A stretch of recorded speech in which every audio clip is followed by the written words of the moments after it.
Hi, everyone. I'm Adam Rippon, and welcome back to the podcast.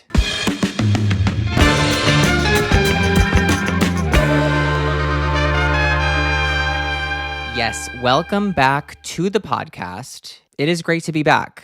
The Super Bowl happened this past weekend. The Eagles won, which is absolutely incredible for people who understand what that means. I am really happy for the Eagles. End quote. I'll say this about the Eagles. They remind me that I am from Pennsylvania. And they also remind me every once in a while that Philadelphia is a major city that has a minor presence in my life. But when it does present itself, I'm happy. I'm good with it. And that's my official stance. That's my official quote. The Eagles winning did mean that Kansas City did not win. There can't be two winners. That is a classic rule in all of sports, can't be two winners. So what this did mean is that Travis Kelce did not win the Super Bowl. Singular, just Travis Kelce. Everyone else won, just not Travis Kelce. I saw a lot of people online talk about Travis Kelce's beautiful thick, long hair. And it seemed like there was some speculation that maybe he had gone to Turkey to get a hair transplant. And some people even insinuated that this supposed time in Turkey maybe took away from his training. And that's why the Kansas City Chiefs lost the Super Bowl. I have this to say on that. And it is, I don't think that you guys were taking a good hard look at his buzz cut last year.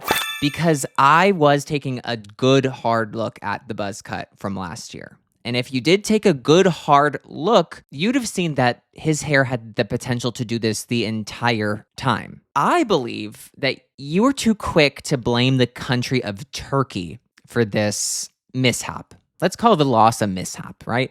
You were really quick to blame the country of Turkey. I don't think that's right. Because if we do look at the calendar history of Travis Kelce, I want to take you back to 2024. And if we want to blame somebody, I think we take a good hard look at Ryan Murphy. Hey, Ryan, what was happening on the set of Grotesque? Did you take Travis's head out of the game, right? Instead of looking to an entire nation, we should be looking at a director, a creator. We should be blaming Ryan Murphy for more things.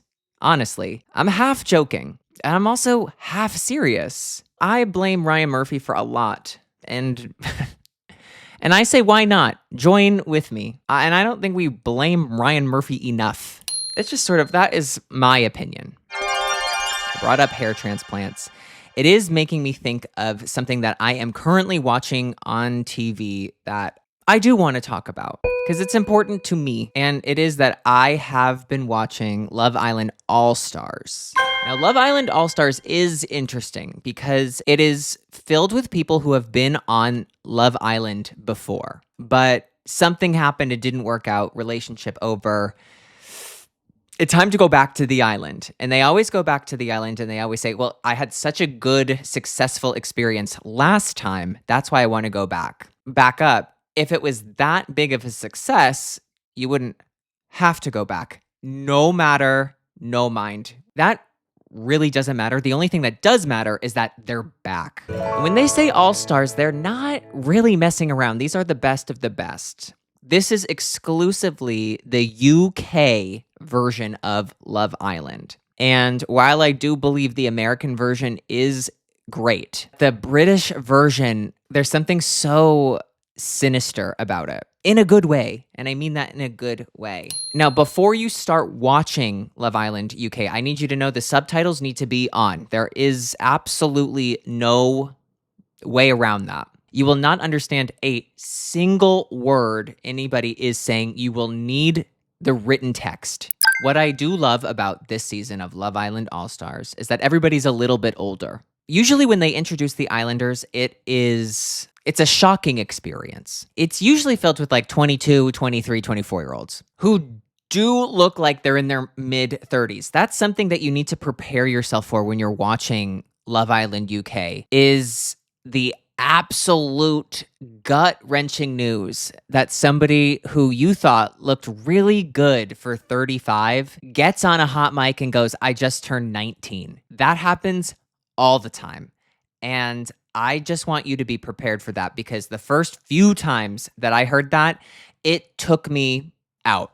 I was off my feet. I was out of breath. I was not prepared for somebody who I went, wow, they look really good for 35, to boldly and proudly say they were from Liverpool and they had just turned 19. Now, I'm going to say this. The British people are not made to last. They're not built Ford tough. There are only so many vitamins and nutrients that are in beans on toast. These British people, specifically the young ones, they come in with full cheeks, big, hard lips, and a face that doesn't move. It's been frozen solid. That is why I'm going, hey, 35 is looking pretty good on you. And they're going, I'm still in high school. It's a wicked ride, which leads me to my next point. And it all kind of comes back to Turkey. Now, I believe, and this is my personal stance, that the British government needs to step in and they need to limit the amount of flights that go between London Heathrow and Istanbul International. And I'm going to tell you why. I don't know who needs to. I don't know if it's the prime minister. I don't know if it's the king. I don't know if it's the queen. We need someone to go into these dentists' office in Turkey and go, hey, you guys, let's keep it a bit natural, because people are leaving these dental clinics looking like they have Carrera marble in their mouth. They're looking like they just got the bathroom retiled. They smile and it looks like a Toto toilet. And the worst part about all of this is that sometimes they'll just do the top. I don't know if they know that we can see the bottom. Right? You still have the bottom teeth. It just looks like a bunch of dominoes in there, which is going to lead me to my next point, because on this season of Love Island, there's a girl, her name is Elma. And when Elma did her introductions, my immediate reaction was, oh no. And I say this because I need you to hear me out. So she came into the island looking for love as an all-star. So she's been there before. All right. She comes to Love Island in braces. If I knew I was going back to Love Island, I'd march myself into the orthodontist and go, I love the work that we're doing, but we got to put a pin in it. Okay. I'm looking for love. The braces have to come off. Let's start this back up in a month. But then I really started to think about it. When I started to look around and I saw the other islanders with Elma, I went, she has something that they don't. And it's patience. Because she's patiently waiting for her own teeth. And what a lot of these islanders have is no patience, but many veneers. And so I have to take it back. God does give his toughest battles to his British soldiers. But truly, I think having the natural teeth is like a flex, because it is truly so rare to see anybody that's got their original 32, that's got 28 good ones in there. You might be asking yourself, what could be more rare than having your natural teeth? And I'll say this, it's having your natural hair. And when you go on TV, as a woman, I can imagine that you want the fullest, thickest, most beautiful hair that you can have. You want to look like Travis Kelce losing the Super Bowl. You want hair that thick. And so not many people can get that naturally. So what do? You get extensions. You're going to look like a supermodel, right? You're on Love Island. Now, this is where they mess up. The tape-ins look good when the hair is down. Sometimes you get a real nasty look at the tape-ins when they pull the hair back. And you go, whoa. The hair can only look so good. So you have to forgive it. Because that's not really what Love Island is about. It's about finding a love connection. When someone on the island does have a connection and it starts to get more serious, they talk about what life will be like when they leave. And something else I love is they always refer to it as the outside, because that's when I know they've truly reached a catatonic state. They aren't present. They aren't inside their body. They live outside of their body. And they live outside of this realm of reality. They live on Love Island. They have new passports that are not from the British government. They're from the Love Island Passport Bureau. That is where they live. That is what they breathe. That is what they do. Because at this point, they have fully adjusted to life as they know it. Their life is now, I share a bedroom with 6 other couples. Their life is, I have a water bottle that has my name on it. Their life is, Jason Derulo will be performing to 12 people poolside for 15 minutes and then leave. That is life. And it doesn't get more serious than that. It is only by the time they talk about life on the outside is when I know they're fully in it.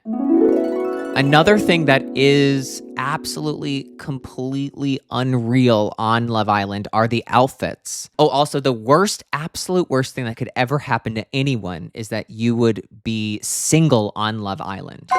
There is no worse fate than that. Now, the outfits on Love Island are, again, out of this world. As I've mentioned, they've completely lost touch. And that's an important part of this experience, is that you completely lose touch. So back to the bombshells. Now, this girl, her name is Grace. She's beautiful.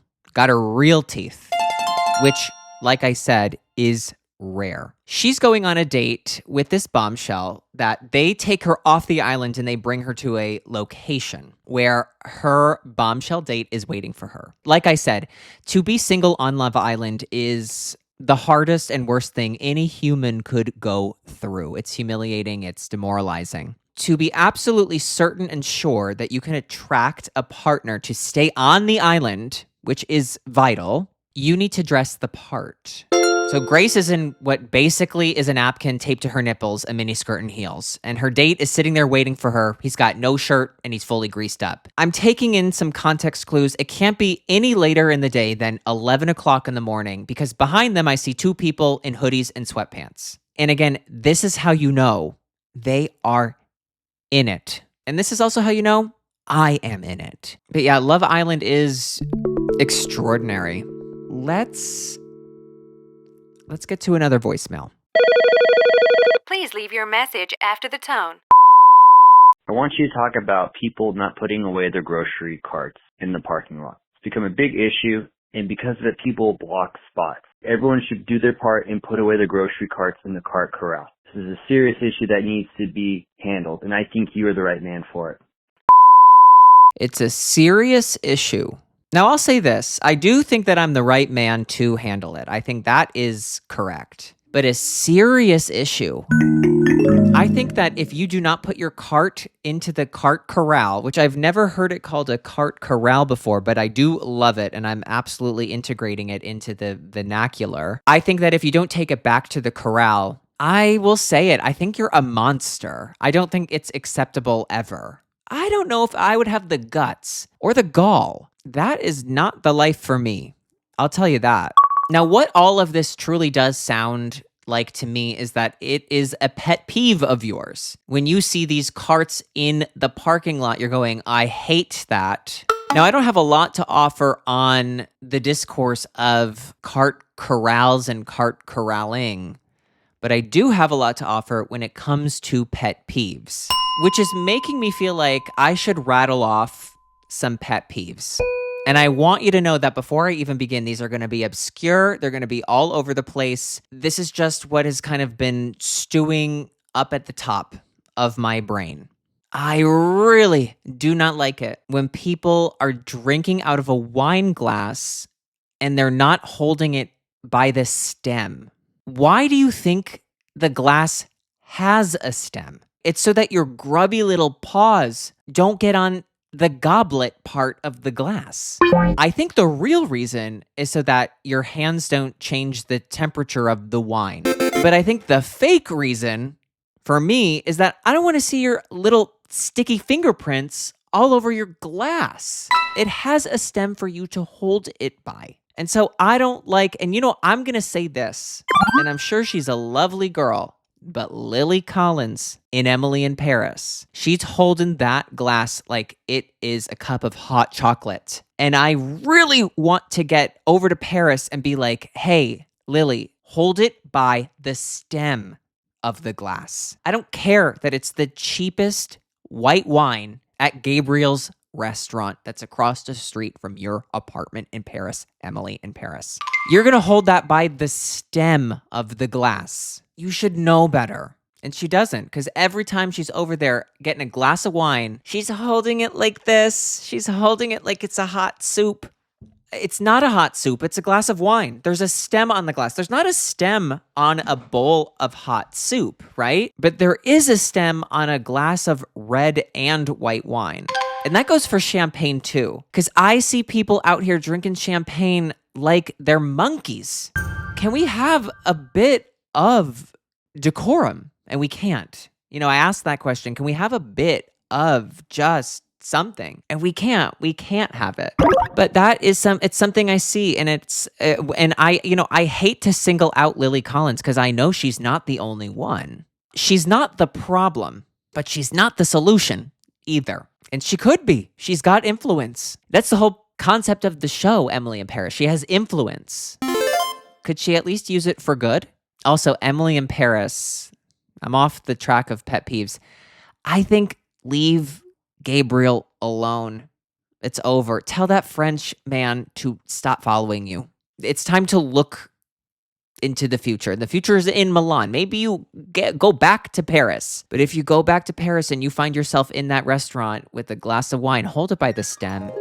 Another pet peeve, people who wear gym gloves at the gym. Now, what are you afraid of? That you're going to hurt your paws? Oh, my hands hurt when I hold this. It's really heavy. Maybe it's too heavy then. Get a grip. I'm really going to hurt my hands. Come on. And sometimes it's people who go to the gym. Like they are gym heads. One time I read on the back of a Lululemon bag, what would you do if you weren't afraid? And that's what I have to say to people who wear gloves at the gym. What would you do if you weren't afraid? You'd get a callus and it'd be good for you. Another pet peeve, slow walkers. Ugh. I know personally I am a fast walker, deadly fast. And I get that from my mother. And I want you to know what it was like for me growing up as a child. My mom is 5'2". Growing up, there was not a day I didn't see her in a wooden clog. And she would hustle down that street, down that sidewalk. And she was going, I don't know, on foot, 15, 20, 30 miles an hour. I have no idea. It was keep up or stay back. And that stuck with me. Now I am a fast walker and I just can't get behind people who are slow walkers. What are you taking your time for? Did you forget something? Did you lose something? Pick up your feet. Stop shuffling your shoes down the sidewalk. Now, on that note, another pet peeve, fast drivers. Slow down. Now, sunflowers. They look like they have muscles, and I really don't like that. I think they look beautiful in a photo. Sometimes we forget that sunflowers are actually huge. They're enormous, and they look strong. And they look like eventually they will evolve into something that could take you down. And I don't like that. I really, really don't like sunflowers. And I think we could do away with them. Now, the next pet peeve, pranks. I don't like pranks. I think that they are the classic joke of the most unfunny person. And I have a theory that anyone who loves to pull a prank, you should never trust them. And I don't really think I need to elaborate on this one either. And if you like pranks, I think that's a reflection of your character, not of mine. I do believe that I could go on and on and on forever. So I'll just do just a few more. I don't like barefoot shoes. I understand the idea and the theory of we're meant to walk barefoot. That's how our ancestors walked. The shoes we currently use destroy our feet. I know that, but I just don't think everyone's feet need to be that close to the ground. And if they do, I think you should do that on your own time. And the barefoot shoes that I see are always, well, you'd never know this is a barefoot shoe. Yes, you would. You would know it's a barefoot shoe. It looks like a Ziploc bag with laces. Yes, I know it's a barefoot shoe. You're not wearing a sock with it. I once saw a video of a guy who was obviously trying to sell a barefoot shoe online, saying that he put these on and he had so much stability during his workout that it completely changed his experience at the gym. You think your Nikes were that unstable? Like, you weren't in there on stilts. You weren't wearing platform shoes from Pee-wee's Big Adventure. You were in a pair of Nikes that had a little bit of soft padding so you didn't hurt your feet when you were going for a run. But the only thing you're doing now is running your mouth online about these ugly ass barefoot shoes. If your feet are bothering you that much, go for a walk outside in the grass. Go to the park. But don't be walking around. Another thing I don't like, I'm trying to wrap this up, but now they're really just kind of coming to me, and I am obliged to repeat them as they come to me. I don't like when people do their skincare and I see them take the little dropper and put it directly onto the skin. Whoa, back up. Come on. Let's warm the product up between our hands. Let's have a little bit of class and dignity when we use the hyaluronic acid. You know, I just don't like seeing the drops from the dropper directly onto the cheeks. It's just not becoming. And I think I'll end with this one. My last pet peeve that is just top of mind is Elf on a Shelf. I just don't like that guy. He got a weird face and he's got soft legs. And his arms are too long. And you're not supposed to touch him? I don't know. I never did Elf on a Shelf. And I don't like him. He doesn't seem trustworthy. I don't like the idea of what he stands for, which I don't even know what he stands for. I just don't like that thing. Don't like Elf on a Shelf, which I think is the perfect way to end this episode of the podcast by Adam Rippon. I am Adam Rippon, as stated earlier in this episode. Thank you for listening. Please leave us a 5-star review on whatever platform you listen to your podcast on. Subscribe to our show. And if you want to call and leave us a voicemail, you can at 310-909-7117. We'd love to hear from you. And until next time, again, thank you so much for listening to this episode of the podcast, and we'll see you here next time.